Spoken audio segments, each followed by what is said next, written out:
Good morning, everybody.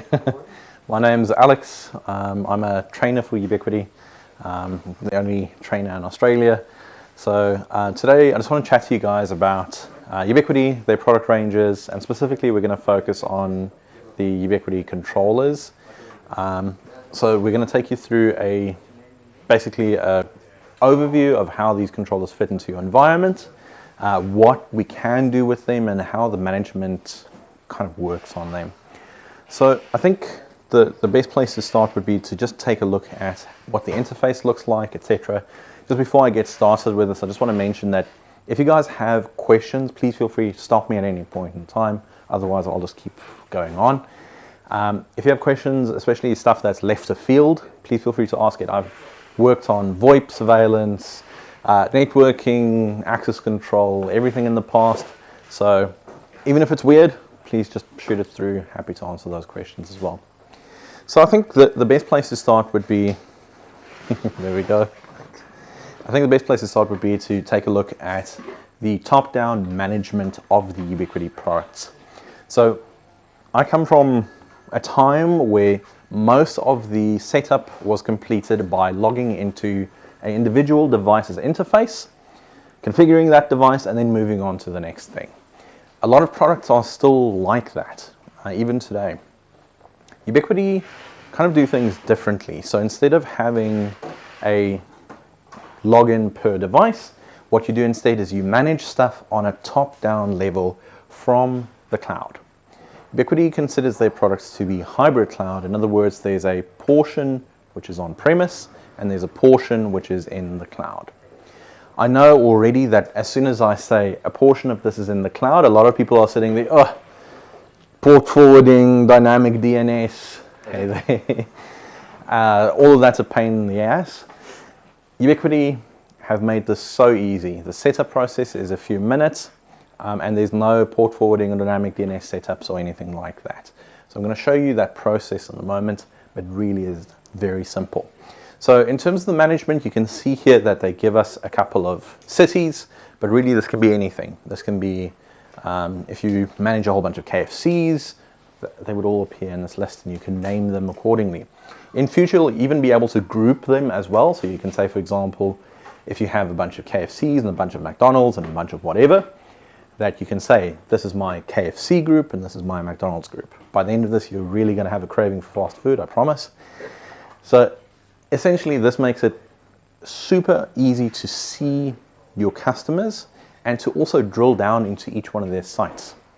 So if I want to go configure their access points or switches, etc., I literally just go to the customer and I click on the portion that I want, and I can take it from there. I can manage the device from there. Also, at a glance, I can see how my site's performing in terms of internet connectivity. So you'll see here there's a red area. And essentially that means that the internet has cut out during that period. What it also means to you is if you're managing customers and a customer phones through and says, hey, we had issues with your Wi-Fi, they always blame the Wi-Fi, and then you can very easily go, oh, it's not us, it's the upstream provider. At a glance, no need to drill down into the site, you can just see it from there. So to me, probably one of the nicest parts about Ubiquiti devices is the ability to complete the majority of the setup from my mobile device. I think that's a big departure from how people normally work with switches and access points and stuff like that. If I told myself 10 years ago that I was going to configure an entire VLAN through a cell phone or a mobile phone, I would laugh at myself and people would be laughing at me. So it's a really big change in terms of how you can do it. So let's see how this all slots together. So the way through which we manage the devices is through unify.ui.com primarily. It's just a website. What this links to is your on-premise device, your controller. And the majority of the time what we see now is you would have a controller per customer. So if you have 500 customers, you'll have 500 controllers, and all of them are listed through the Unify portal. Again, I don't have to worry about how I configure the VLANs or how I configure the firewall or anything in between here. This setup process just happens seamlessly 99% of the time. The way you do that is when you're adopting the device, you're linking your Ubiquiti account. Your Ubiquiti account basically gets stored in here. And then when you log into the interface, the Unify interface, it just knows that if you're logging in with the same username, you have access to all of these sites. And that is such a big departure from how we traditionally deal with stuff. So the management style would be top-down from the Unify interface. On-premise would be your controller, and then your controller is the primary device that controls everything downstream from that. So that would be your access points, cameras, access control systems, telephony systems, and even these days, digital signage solutions from Ubiquiti. So typically it would be all your management's done through the cloud, and then everything connects to this device locally. I can obviously put in switches underneath this, etc. I don't just have to rely on the 8 ports that are there. I can expand the solution as much as I want to. I can add aggregation switches, 48 port switches, whatever I want downstream from this, and this controller can manage all of that. So depending on the type of controller you're going for, you'll see that you have vast amounts of capabilities. So the technology stack would look something like this. Ubiquiti call it their full stack. And what that is basically, it's your cloud controller, or your controller, which is what we're primarily focusing on today, connecting to the cloud, connecting to your downstream devices from there, and then a very new portion to Ubiquiti is their identity management section. When I say the words identity management, I think a lot of people naturally switch off. Don't worry, it's not as boring as it sounds. You can also choose to self-host this controller if you want to. So you can download the software free of charge from Ubiquiti's website, install that controller software on a PC or laptop or whatever you want to. And you can also manage some Ubiquiti devices through there. Not everything though. So your access points and switches can be managed through the one that you host yourself, but you can't control the cameras or any of the access control products or anything else. So it depends on how you want to do it. But all of these are viable options. So one of the biggest leaps that we've seen is Ubiquiti's focus on streamlining the lives of the IT managers. Let's think about onboarding an employee quickly, what that process normally entails. It's one of those tedious chores that you normally do in a business where you have to think about that employee's email address, how you give them Wi-Fi access, how you give them VPN access, should they have access to some cameras, should they have access to very different parts of the network. Normally, this would mean, okay, I'm logging into Microsoft 365, I'm creating an account. And then I'm going onto the Wi-Fi, I need to create either a Radius account for that user, or I just need to copy what my password is and share that with the user. And then VPN setup, massive headache normally, because you're going to have to have the employee's device there, install the VPN software on there, configure it, and then when that employee eventually goes overseas to use that VPN software, guarantee it will not work, just because Murphy's Law. So that's a very common scenario. Ubiquiti is trying to streamline this through their identity application. And the purpose of this is you onboard the employee ahead of time. So you're still going to Microsoft 365, create the account, but once that email account's created, all you do is you go into the Ubiquiti device and you say, I want them to have VPN access, Wi-Fi access, and they should be able to unlock a specific door to get into the building, for example. And once that's done, you send them a link. That link redirects them to install an application. That application is the one you're seeing on screen. And that employee, when they start on their first day, if they ask you how to connect to the Wi-Fi, they tap that button. If they want to connect to the VPN, they tap that button. If they want to get into the building on the morning that they start, they just tap the button. And this application is available for both your mobile device and your laptop. So it's a very easy way for your employee to get onboarded. At the same time, your employee also doesn't need to know any of the details. So for example, the Wi-Fi. A very common problem that we face is that when the employee leaves, they leave with the password, which we don't want. So with this, what you can also do is offboard those employees very easily. You just go revoke access, the door access is cut, VPN access is cut, and the Wi-Fi access is cut. Because it's tied to that specific user, they can't do anything. And they can't leave with a password and go share that to someone else. And if they do, it will be very easy to see where that password got leaked to. So this is a big step forward for Ubiquiti. There's also going to be an enterprise version of this, which is going to be charged for. But right now, a lot of the features you're seeing in here is completely free of charge, built into the controller. The enterprise version will allow you to do stuff like some of your HR chores, like leave submissions, etc. Can be incorporated into that, as well as IT help desking. So the employee can just create a ticket directly from their mobile device. Unless their mobile device isn't connecting to the internet, in which case they're complaining about the internet, but they can't get onto the internet, so it makes things a little bit difficult. So let's see the different components within Ubiquiti's ecosystem. I think the thing that most people know is probably Ubiquiti's access points. You'll see them everywhere. There's one on the wall right here.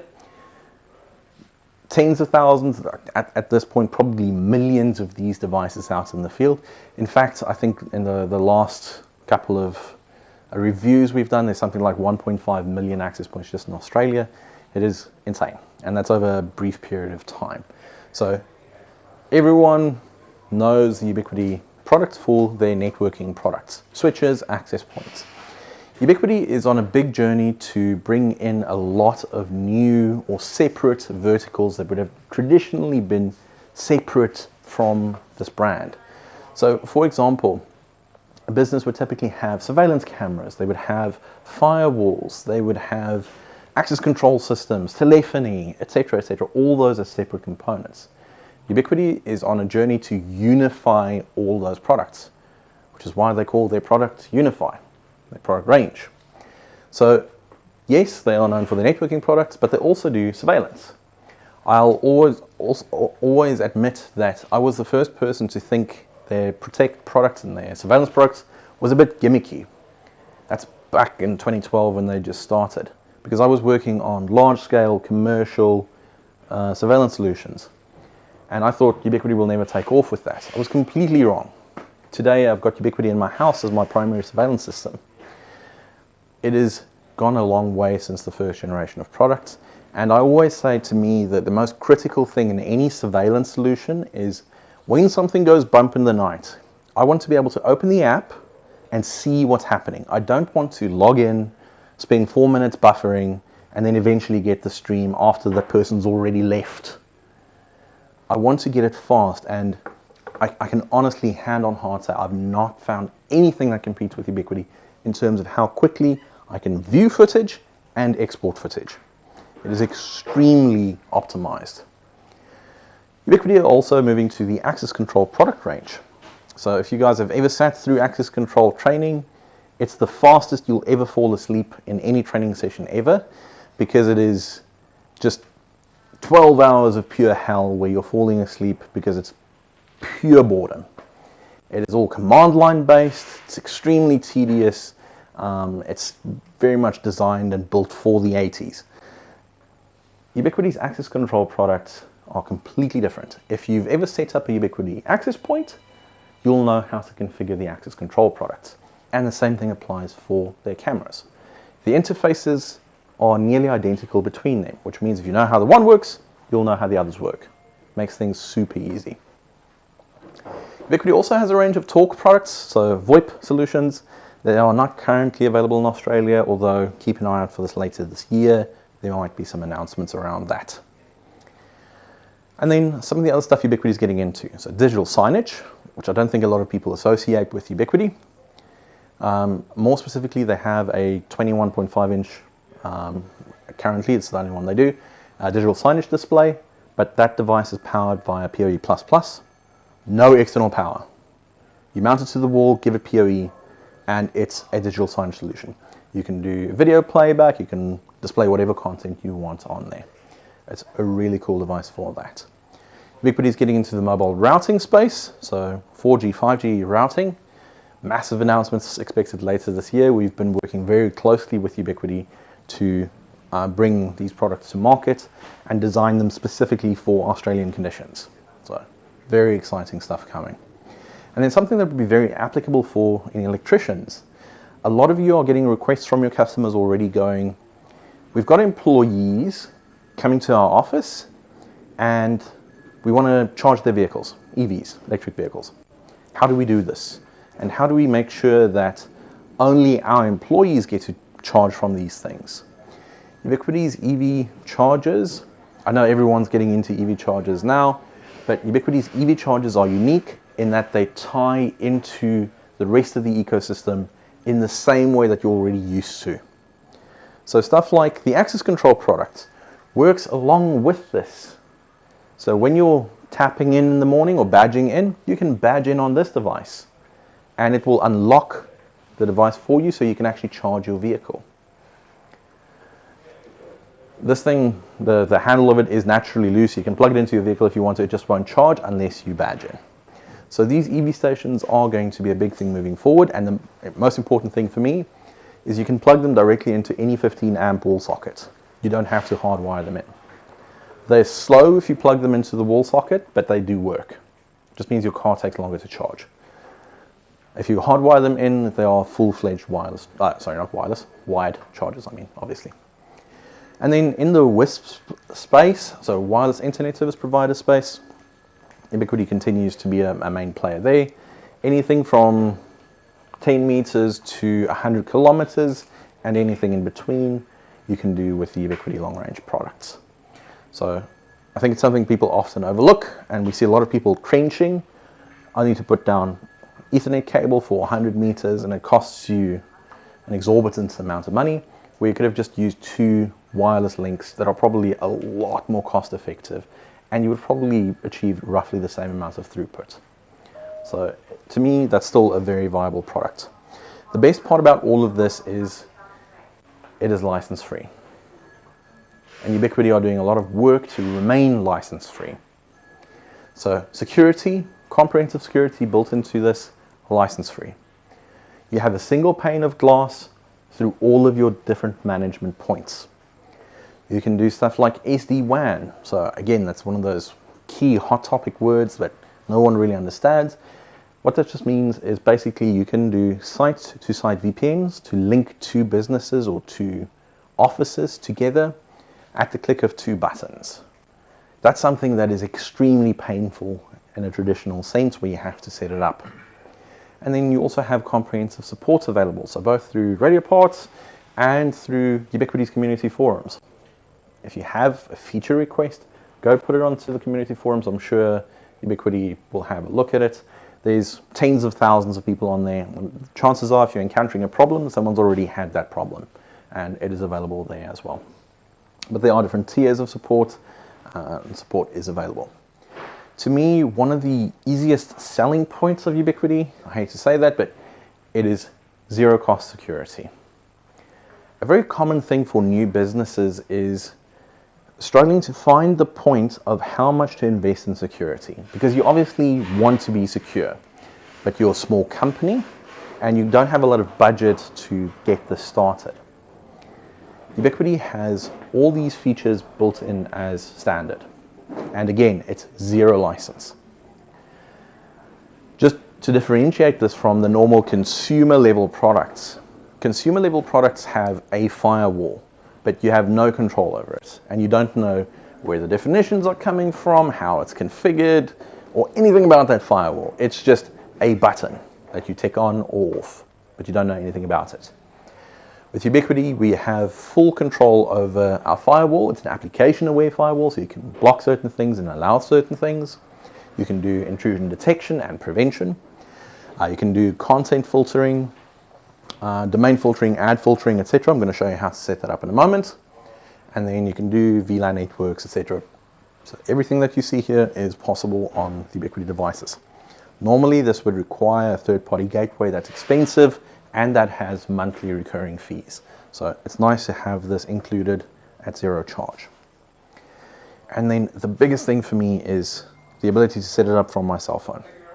If you're a technician setting this up and you don't want to spend a lot of time on site, the mobile app is the quickest way to do it. I'm going to show you how quickly I do it in a second, but essentially all of your setup gets done through that. Your initial adoption, your linking to your account, and you can even configure the networks and everything from here. You don't need any specialized tools, don't need your laptop with you. When you're doing deployments, you can do this very quickly. It also means if you're looking at this more from a consumer level, if a consumer wants to set this up themselves, it is not a complicated process. You can go from not working to working within the span of 3 minutes. Ubiquiti will guide you through that process and you'll have a basic network setup with Wi-Fi setup and everything working. So they've simplified that process a lot. No special tools. You can also set up granular access levels. So if you're a technician and you do the initial install, but then after that want to hand off to another managed service provider or something like that, there's literally at the end of this a button that goes hand over control to somebody else. Just make someone else an administrator or manager for that site and you're done. Let me show you what that process looks like. So this is recorded on my cell phone yesterday. I've got a little UDR set up in the office. You'll see it pops up instantly. I just tap on the button to say set up. It takes a couple seconds for it to recognize this. It's doing this primarily through Bluetooth. It's connecting locally to the controller. And then I give it a basic name. I can give it an SSID, a password, and it does a speed test from there. So it goes through the setup process. Like I said, it takes about 3 minutes to complete it. Sped it up slightly here. All the stuff you're seeing happening there is not me configuring anything. Those are just nice videos playing in the background. That's all happening. So I'm doing nothing here. I'm just waiting for it to finish. Once that's done, I can either go remote handoff or go to dashboard and choose to join that site. And as soon as it's done, there's my entire network setup. It's completed.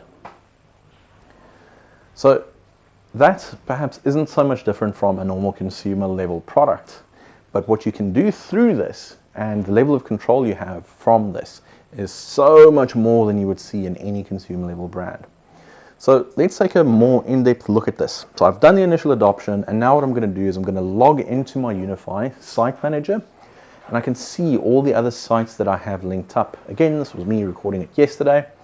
And what I'm going to do is I'm going to go into my Dream router and I'm going to go set this up to build more advanced networks, do VLAN configuration, all that stuff. It's normally pretty boring, but I promise you it's nice and easy here. I'm also installing the Protect application. So Ubiquiti have different software segments to handle their access points and switches, as well as their cameras, etc. So you'll see here that my settings, all my settings is primarily done through this web interface. There's no command line anywhere. You don't have to set up anything through command line. If I go to my Wi-Fi, my networks, and you'll see everything is just up and running straight off the bat. There's nothing connected to this at the moment, so everything's a little bit barren, but over time that will populate. So we can see we have network, protect, access for access control, talk for VoIP, etc.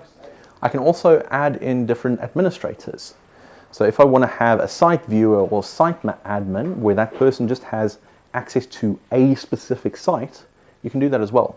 Typically I call that my CEO button because the CEOs want to see what's happening on site, but you don't actually want to give them control. You can set up an account specifically for that as well. I can also transfer ownership out if I wish to. So I'm just going to give this a second to install. So there we go, it's done installing. And if I then go into this, instantly it will tell me that it's found a camera. So there we go. It says found a camera connected to this. I don't have to set it up. I just click adopt. It asks me what kind of motion detection do I want, what kind of smart detection do I want. I'll just go enable, and my camera is working. This is live, this isn't sped up, that's real time. If I click on that, you'll see me in the office yesterday. And within a couple seconds, I have everything going. So you also get a nice big dashboard through which you can get an overview of how your cameras are performing. I can set up the recording mode to trigger during certain times, how much motion triggers it. You can trigger it now, as of today, they've announced new firmware through which you'll be able to do facial detection as well. So you can basically give a face a name, and every time that face shows up in that business, it will show you an event log of that. It is very cool. Is that AI detection done on camera or on the controller? It's on the controller. It's primarily done on the controller. With Ubiquiti, the main processing tends to almost always happen on the controller. So you'll see the different interfaces. It looks identical to the network portion. It is super easy for it at the moment because there isn't really any events happening, but you literally just go to the event you want and go export, and it saves it to your phone. How many times have you seen videos of people trying to export video footage, but the way they do that is record the screen on their cell phone, because that's the quickest way they can get the video footage off the NVR. With Ubiquiti, it's just a click of a button. So if I go back and go, for example, configure a network. So this is the default network which is set up, but I want to have more granular control. So I want to create, for example, a network for my cameras that is separate to the rest of my network. I do this very simply. I create a new network. It's actually a VLAN, but I don't have to worry about trunking and port forwarding and all that stuff. I just create a network. I give that network a specific range. I say it's VLAN 10, and I can set up different content filtering if I want on that, but for this instance, I don't need to. Just go add, and then that network becomes available. As easy as that. I can create another network here that is, for example, so the first one I did was for my cameras. I can create another home network. And again, I can give this a specific IP address range. And importantly, assign another VLAN so traffic doesn't interfere with each other. And I can tick on content filtering. So I can say, for example, this is a family network, and this will apply some restrictions around the types of content that can be viewed on this network. Just basic, but it does apply that. And again, the last one I'm adding in here quickly is just an IoT network. So I want to separate out my 2.4 gigahertz IoT devices because I don't want the traffic to transverse into the rest of my network. Give it another network ID, and that's it. Easy done. I can also isolate devices from each other. This is a process that would have normally taken hours. It is so fast to do it. If I want to rename my Wi-Fi name, I can go create this as a home Wi-Fi, and I nominate which network this Wi-Fi belongs to. So I can say every device connecting to the Wi-Fi here will automatically be in my home network. I can go set up the different credentials for this, as well as band steering and a whole bunch of other stuff. And I can go create a second one that is aiming towards a secondary network. So for example, IoT Wi-Fi. If I have IoT cameras that I don't want to have on my home network, I just nominate the IoT network. I say it's only applicable to 2.4 gigahertz, and I go apply this network. It's done. I've provisioned 2 SSIDs, 3 VLANs, and you guys saw this in real time in a couple of seconds. I have a lot of control around security as well. So I can choose what I want to enable. I can do, for example, country restrictions or ad blocking. I can say ad blocking only applies to my home network or whatever network I want. If I do country restrictions, I can say allow or block certain regions. In this instance, I'm going to go block Antarctica because, you know, those Antarctican hackers that keep getting into our networks. So block out Antarctica, for example. And then you can set how you want to monitor, interact with suspicious activity. So intrusion prevention, intrusion detection, and you can have all those things on that it shows there. You can also set the level, and you can choose if an event happens, does it just happen? Do you want it to notify you, or do you want it to notify and block? For parents, this portion of it is a lot more important. So traffic rules, I can say, for example, that certain things should be blocked during certain times. So I don't want my kids to go play games during key hours of the day. So I can just go app group, online games, and I can say it applies to everything on my home network during a specific time of day or every single day for specific times.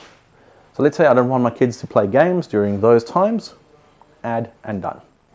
You can also be very granular here. So I can say, for example, that Call of Duty is blocked during certain times of day, or whatever you want to block is speed limited as well. So you can say, for example, that I just need to certain regions or for certain things.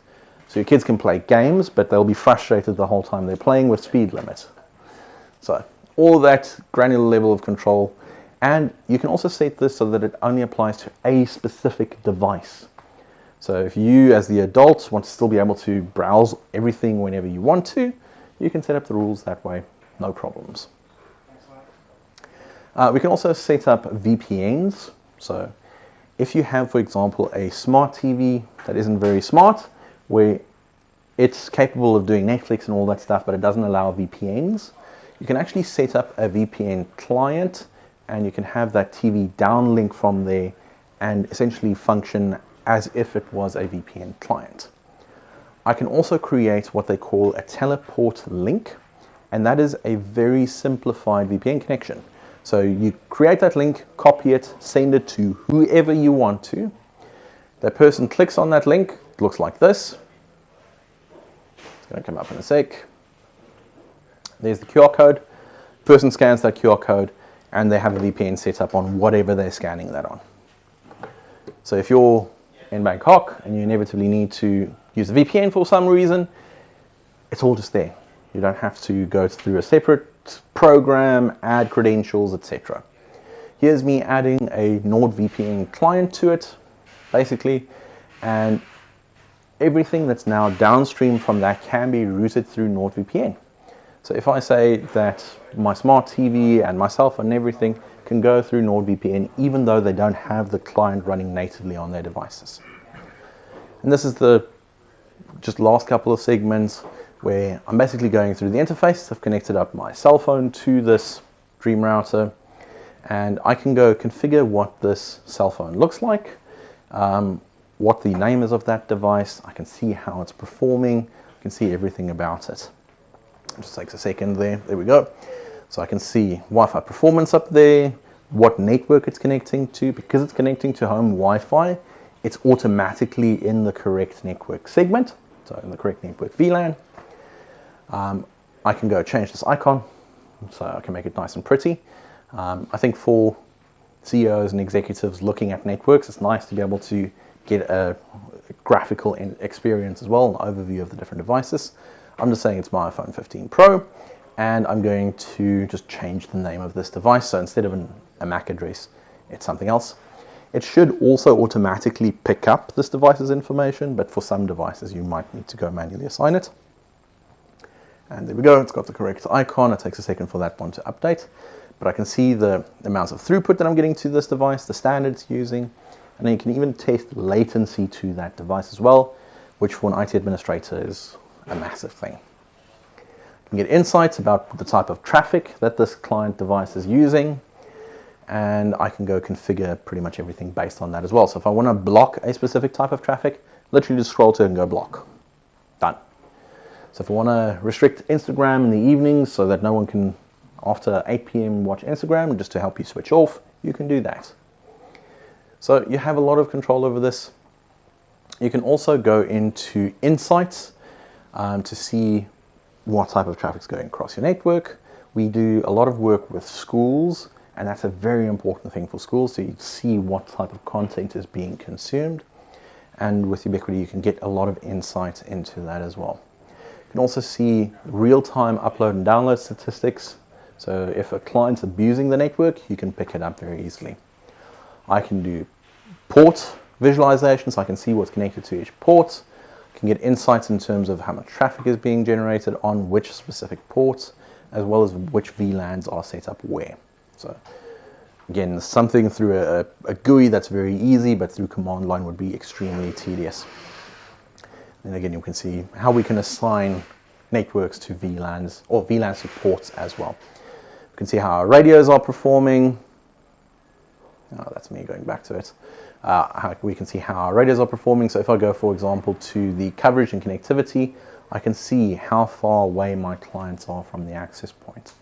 Again, pick up weak clients very easily to identify it.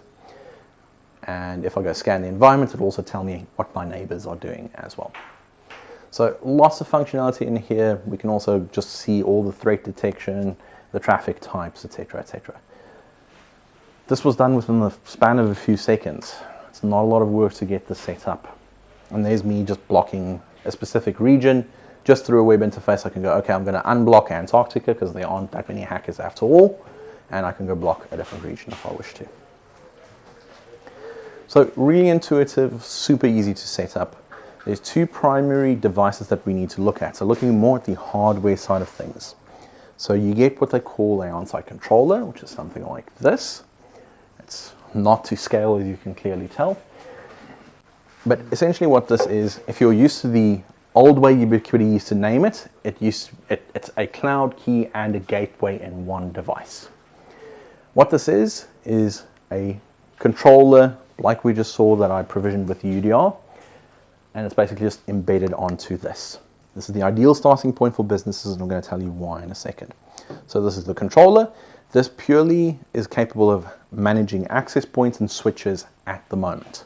I'm going to show you other devices that can do more. If you're either hosting more of an MSP style business where you're selling a service, or you are a client of an MSP, then this would be well suited to you as well. It's basically just a security appliance. It's a firewall, it's a gateway. And your provider, your MSP, can still manage this thing as well. So it depends on which way you want to go. But for me, the ideal starting point for most businesses is one of these UniFi Expresses. The benefit with them is, like I said, it's a controller, but it's also an access point. And it's priced to be the same as a normal access point. So you're not paying for a controller, you're paying for a device that is basically an access point. And what you can do through this is use this as the starting point. Because from here, you can manage and set up other switches, manage and set up other network devices. You can have everything that I've just shown you through that interface in terms of network control, etc. You can have. And it's all just embedded into this.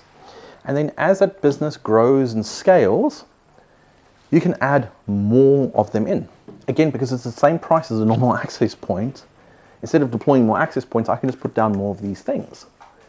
And I can wirelessly mesh them to each other. So I can have up to 4 of these meshing from a central point to expand my wireless coverage. That's awesome. And then at a certain point, your customer will go, hey, we want to get Ubiquiti's surveillance products on board, or we want to scale more. How do we do this? Well, then you can go for a full-fledged controller. And the best part is this doesn't become e-waste. What you do instead is you just turn this into a normal access point. It just functions like a regular AP, like this one attached to the wall here, except it's just one that sits on a desk. It just becomes a normal access point. So as a starting point for business, the UniFi Expresses are an awesome way to do it. So there's some insights on the stats of this thing. So it runs the UniFi Network application only. It doesn't run Protect or any of the other ones yet. You can expand it with an NVR as well. So Ubiquiti does a range of NVR products that you can expand and use. Like I said, it's a integrated access point, and it actually is a very good access point. So if you were to compare it in performance, it would be between the U6 Lite and U6 Plus in terms of performance, and its price is exactly there as well. So it's a very competitive device at that. It's got a 1 gig WAN port, 1 gig LAN port, so internet and normal network connectivity, and you can do up to 60 client devices on this device. So for a starting point for business, this is ideal. For a single device, you can get about 140 square meters of coverage, plus minus. There's also something that's very, very new. You guys might have seen this over the last few days. It's called the Ultra version of this. And essentially it is a controller, same as this one, but it also has additional Ethernet ports on it. And you can do WAN load balancing. So basically if you have 2 internet connections, you can balance those connections on this device, or on the Ultra device, for example. It also has full IDS and IPS support, so basically firewall protection built into it. The UniFi Express itself has security built into it, but it does not have IPS and IDS, just as an important note. Clients, so a lot more client devices, about 300 client devices. You can manage around 30 UniFi devices from there. So the Unify Express up to a maximum of 5, whereas this one you can do 30 plus. And then the UDR, which I used for setup earlier, I think this is still a very popular device for most of you. It's basically an access point, a controller, and everything in one device. It's also capable of using the Protect application for surveillance. So if you have Ubiquiti cameras, you can use this on here, as well as some of the other application centers as well. So for example, access control or something like that. Depends on what you're after, but this is a really good option for that as well, and priced quite competitively. And then something else completely different. Ubiquiti did an analysis of one of the gripes of most businesses, and that is having a data rack. I'm sure you all have had customers complain that we don't want a big, ugly black rack mounted into a corner somewhere. We want something that is pretty. Ubiquiti, basically that standard of having a rack is a very old thing. So Ubiquiti kind of came up with a solution around that. So the Dream Wall, as they call it, is meant to go against the wall. It's a network switch at the top, and it's actually a very capable switch, and it's a controller and everything in one device. And it's basically, if you're used to the Ubiquiti ecosystem, the same as a UDM Pro, just on steroids with the switch attached to it.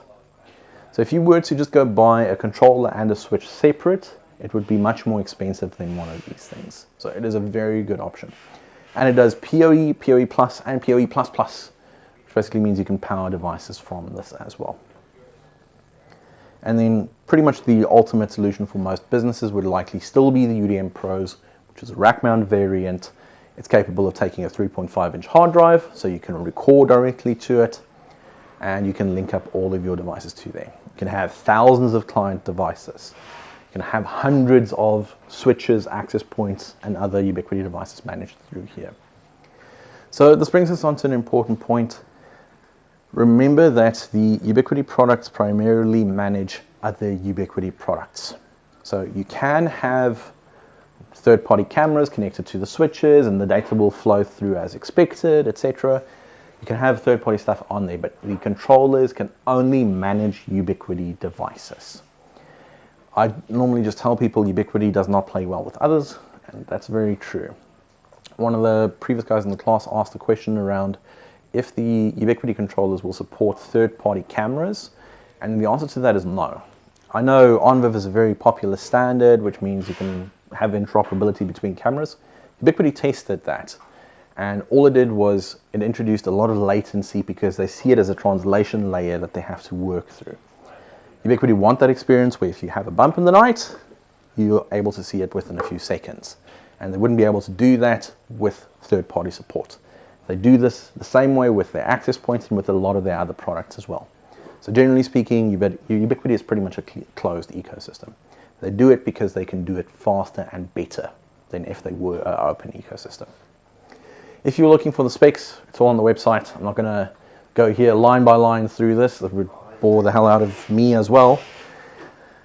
In terms of their surveillance products, the last couple of slides, Ubiquiti, you're going to find, they're not like some of the other manufacturers where they have a million different SKUs, and this one has a slightly different lens, and this one has a slightly different lens, and they have slightly different specs for all of them. Ubiquiti instead focuses on key things that a business wants. They have a handful of dome cameras, a handful of bullet cameras, and a handful of specialized cameras. Not a million different flavors. So it's done that way on purpose again because they're focusing on what businesses really want. In terms of their access control products, they are doing a lot of work on this front as well. So they have a second generation access control product and intercoms now as well. So intercom solutions where you want to have a door intercom at the bottom of an apartment complex and the viewer inside the apartment to be able to see what's happening. Ubiquiti have support for that, and they're all PoE powered as well, which is really cool. If you want to have door control, you can have up to 8 door control units in a single device at this stage. So it means you can manage multiple doors and can also integrate to third-party stuff like a third-party alarm system that can trigger things within the Ubiquiti ecosystem, or For example, if you have a output to an alarm, if a door is left open or something like that, Ubiquiti can also do that from there. It's done on a dumb basis. In other words, there's no TCP communication to those things. It is basically just a contact, so open or closed contact, essentially. But I love the idea of this, and especially these new intercoms. They are brand new. They only got announced, I think, 2 weeks ago. We have a batch of them on the water. They also have solutions for elevators as well, just as an FYI.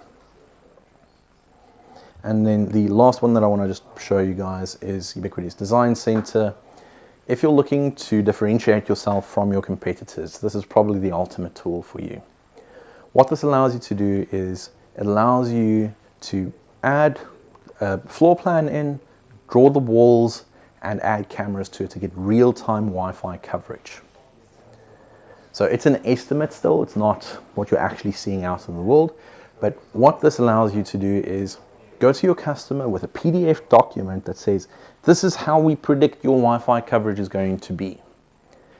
Instead of just walking in and going, I think I need a camera, I need an access point here and an access point over there. And then eventually you go, you need 10 access points, and you have a hard time justifying it. With this, you have a very easy way to justify it. And you can place those things, drag them around, it updates in real time to show you what your coverage prediction is going to be. It's to scale as well. So you can say this wall is 10 meters long and will be to scale accordingly. It's a very cool tool that's available from there.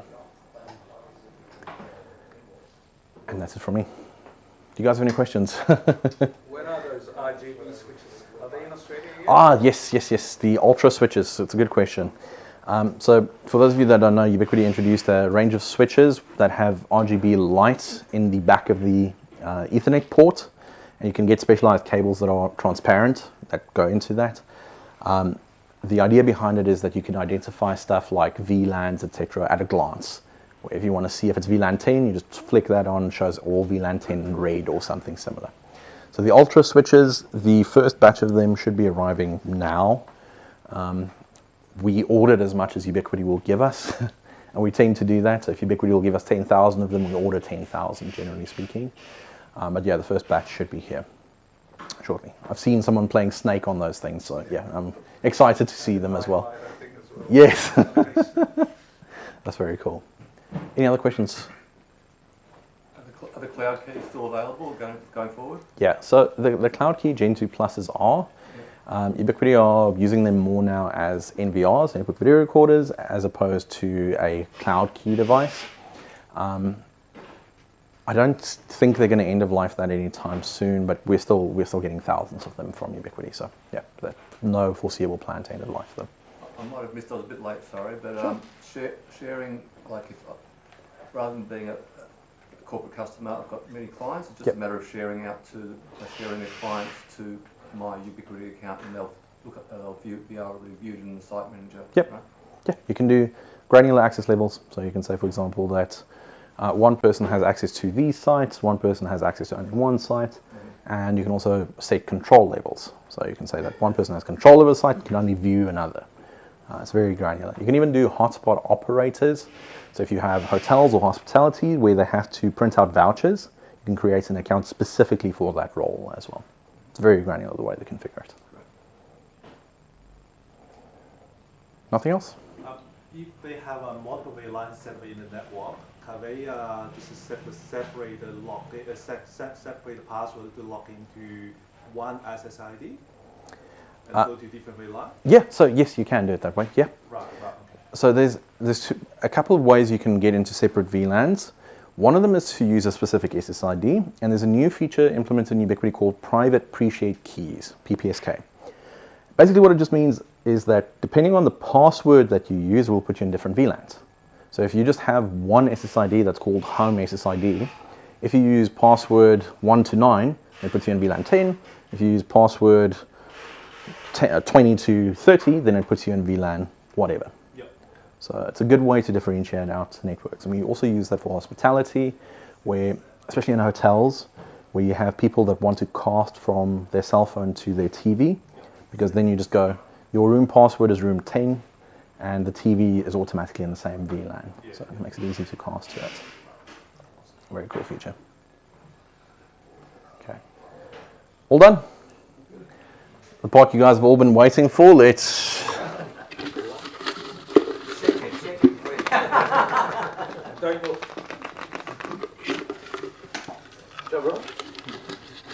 Just want to make sure I'm just getting one here. Don't want to hand out more prizes. Charles. Congratulations. So you've won yourself a in-wall HD access point. So I'll give you a sales pitch before you run off with it. So what makes those things cool is it's an access point and it's a 4-port switch in one device. So if you, especially in a hotel, where you don't have the opportunity to run multiple network cables, what you do is you run one network cable to that, and then it has a switch at the bottom, so you can run other Ethernet cables from there. You can even pass through PoE if you have PoE++ in. So it's an access point, switch, one device. They're worth about $200-something odd. Thank you very much. Awesome, no problems. I hope you enjoy it. That's it from myself. Thank you guys so much. If you have any additional questions, happy to answer them, but